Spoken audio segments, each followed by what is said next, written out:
नमस्कार मित्रों।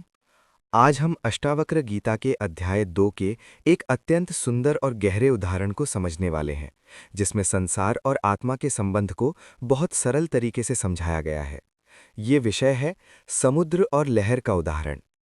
मित्रों, अष्टावक्र गीता हमें बार बार ये समझाने की कोशिश करती है कि जो संसार हमें अलग दिखाई देता है, वो वास्तव में आत्मा से अलग नहीं है, और यही सत्य आज हम गहराई से समझेंगे।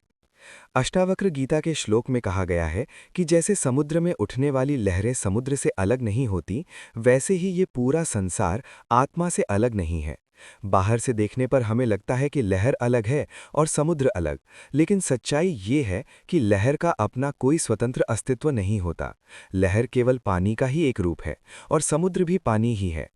ठीक इसी प्रकार ये संसार भी आत्मा का ही एक रूप है। हम सामान्य जीवन में संसार को अलग वस्तु मान लेते हैं और स्वयं को अलग व्यक्ति समझ लेते हैं।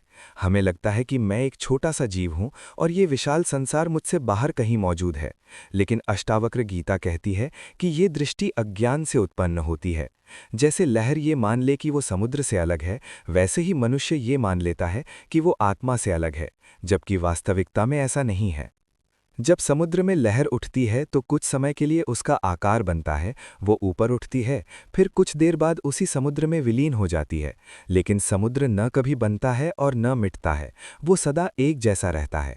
इसी प्रकार हमारा शरीर, मन और संसार भी लहरों की तरह अस्थायी हैं, जबकि आत्मा समुद्र की तरह शाश्वत और स्थिर है। हम सामान्य जीवन में स्वयं को एक छोटा सा व्यक्ति मान लेते हैं और इस विशाल संसार को अपने से अलग समझ लेते हैं।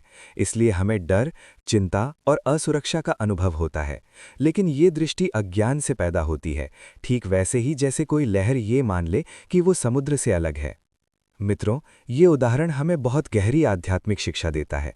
हम जीवन भर अपने शरीर, नाम, रूप और परिस्थितियों को ही अपना वास्तविक स्वरूप मान लेते हैं। लेकिन जैसे लहर का वास्तविक स्वरूप पानी है, वैसे ही हमारा वास्तविक स्वरूप आत्मा है। शरीर और मन केवल ऊपर ऊपर दिखाई देने वाली लहरें हैं, जिनका अस्तित्व क्षणिक है। अज्ञान में मनुष्य सोचता है कि संसार उससे अलग है और वो संसार से अलग है, इसलिए वो डरता है, चिंतित होता है और मोह में फंस जाता है। लेकिन जैसे ही ज्ञान का प्रकाश भीतर जगता है, तब समझ आता है कि जैसे लहर और समुद्र एक ही हैं, वैसे ही आत्मा और संसार भी मूल रूप से एक ही चेतना के अलग अलग रूप हैं। जब लहर स्वयं को समुद्र से अलग मान लेती है, तब उसे अपने अस्तित्व का भय होने लगता है, क्योंकि लहर अस्थायी है और उसका रूप कभी भी समाप्त हो सकता है। इसी प्रकार जब मनुष्य स्वयं को केवल शरीर और मन मान लेता है, तब उसे जीवन के उतार चढ़ाव से भय लगने लगता है। लेकिन जैसे ही लहर ये समझ लेती है कि मैं वास्तव में पानी ही हूँ, मेरा अस्तित्व समुद्र से अलग नहीं है, उसी क्षण उसका सारा भय समाप्त हो जाता है। ठीक उसी प्रकार जब मनुष्य ये जान लेता है कि मैं शरीर नहीं बल्कि शुद्ध आत्मा हूँ, तब जीवन के सारे डर अपने आप कम होने लगते हैं। लहर चाहे छोटी हो या बड़ी, शांत हो या उग्र, उसका मूल स्वभाव पानी ही रहता है। उसी प्रकार मनुष्य चाहे सुख में हो या दुख में, सफलता में हो या असफलता में, उसका मूल स्वरूप आत्मा ही रहता है। परिस्थितियां बदलती रहती हैं, भावनाएं आती जाती रहती हैं, लेकिन भीतर की चेतना सदा एक समान बनी रहती है। दोस्तों, अष्टावक्र गीता का ये उदाहरण हमें ये सिखाता है कि संसार से भागने की आवश्यकता नहीं है और ना ही संसार से चिपकने की जरूरत है, क्योंकि ये पूरा संसार आत्मा का ही विस्तार है। जैसे समुद्र लहरों को सहज रूप से स्वीकार करता है, वैसे ही ज्ञानी व्यक्ति जीवन की हर परिस्थिति को सहज भाव से स्वीकार करता है। ये समझ जब गहरी हो जाती है, तब जीवन में एक अद्भुत शांति उतरने लगती है। व्यक्ति ये जान लेता है कि मैं केवल एक अस्थायी लहर नहीं हूं, बल्कि उस विशाल समुद्र का ही अंश हूं जो कभी नष्ट नहीं होता। तब भय अपने आप समाप्त होने लगता है, क्योंकि जो नष्ट होने वाला था वो तो केवल लहर थी, समुद्र तो सदा सुरक्षित है। जैसे समुद्र लहरों को सहज रूप से स्वीकार करता है, वैसे ही ज्ञानी व्यक्ति जीवन की हर परिस्थिति को सहज भाव से स्वीकार करता है, क्योंकि वो जानता है कि सब कुछ उसी एक चेतना का खेल मात्र है। जब ये दृष्टि विकसित होती है, तब व्यक्ति स्वयं को बहुत हल्का और मुक्त अनुभव करने लगता है। तब न अत्यधिक सुख उसे बहका पाता है और न दुख उसे तोड़ पाता है, क्योंकि वो समझ चुका होता है कि सुख दुख, लाभ हानि, मान अपमान ये सब केवल लहरों की तरह आने जाने वाले रूप हैं, जबकि मैं तो सदा स्थिर आत्मा हूं। हमारे जीवन में जो भी अनुभव आते हैं, सुख, दुख, लाभ, हानि, मान, अपमान ये सब केवल लहरों की तरह आते जाते रहते हैं। लेकिन इन सब के बीच जो सदा स्थिर रहता है, जो कभी नष्ट नहीं होता, वही हमारी सच्ची पहचान अर्थात आत्मा है।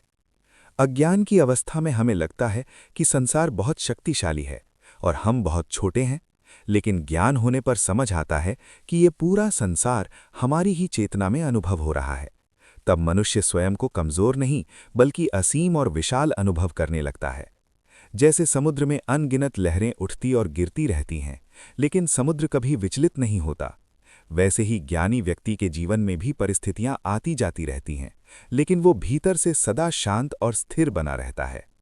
दोस्तों, ये उदाहरण हमें ये भी सिखाता है कि आत्मज्ञान का अर्थ संसार को नकारना नहीं है, बल्कि संसार के पीछे छिपे हुए सत्य को पहचानना है। ज्ञानी व्यक्ति संसार को शत्रु नहीं मानता, बल्कि उसे आत्मा की ही अभिव्यक्ति के रूप में देखता है। जब ये समझ गहरी होने लगती है, तब व्यक्ति के भीतर से व्यर्थ की चिंताएं और भय धीरे धीरे समाप्त होने लगते हैं।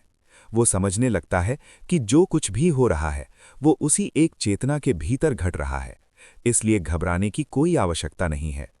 समुद्र और लहर का ये उदाहरण हमें ये भी बताता है कि जीवन में परिवर्तन स्वाभाविक है, लेकिन हमारा वास्तविक स्वरूप परिवर्तन से परे है। शरीर बदलता है, विचार बदलते हैं, भावनाएं बदलती हैं, पर आत्मा सदा एक समान रहती है। अष्टावक्र गीता का ये ज्ञान हमें भीतर से मुक्त और निर्भय बनाता है, क्योंकि जब मनुष्य स्वयं को आत्मा के रूप में पहचान लेता है, तब उसे मृत्यु का भय भी समाप्त हो जाता है। जैसे समुद्र कभी मरता नहीं, वैसे ही आत्मा भी कभी नष्ट नहीं होती। इस दृष्टि से देखने पर पूरा जीवन एक खेल की तरह दिखाई देने लगता है, जिसमें सुख और दुख केवल आने जाने वाली लहरों के समान हैं। तब मनुष्य जीवन को बोझ की तरह नहीं, बल्कि एक सहज यात्रा की तरह जीने लगता है। अज्ञान हमें छोटा बना देता है, जबकि ज्ञान हमें विशाल बना देता है। जैसे लहर स्वयं को छोटी समझती है, लेकिन समुद्र स्वयं को असीम जानता है, वैसे ही आत्मज्ञान मनुष्य को उसके वास्तविक अनंत स्वरूप से परिचित कराता है। इसलिए अष्टावक्र गीता बार बार यही संदेश देती है कि स्वयं को सीमित शरीर मत समझो, बल्कि उस अनंत चेतना के रूप में पहचानो जो इस पूरे संसार का आधार है। यही सच्ची मुक्ति है और यही जीवन का वास्तविक उद्देश्य भी है। तो मित्रों, समुद्र और लहर का ये उदाहरण हमें बहुत गहरा संदेश देता है कि आत्मा और संसार दो अलग चीजें नहीं हैं। जो हमें अलग दिखाई देता है, वो केवल अज्ञान के कारण है। जैसे ही ज्ञान का प्रकाश होता है, तब समझ आता है कि ये पूरा संसार उसी एक आत्मतत्व का विस्तार है। इसलिए स्वयं को छोटी लहर मत समझिए, बल्कि उस अनंत समुद्र रूपी आत्मा के रूप में पहचानिए। इसी सुंदर विचार के साथ आज की व्याख्या यहीं समाप्त होती है। आशा है ये गहरी बात आपके हृदय को स्पर्श कर गई होगी। मित्रों, अगर ये वीडियो आपको अच्छा लगा हो तो लाइक करें, चैनल को सब्सक्राइब करें और इस आध्यात्मिक यात्रा में हमारे साथ जुड़े रहें। धन्यवाद। नमस्कार। हरे कृष्ण।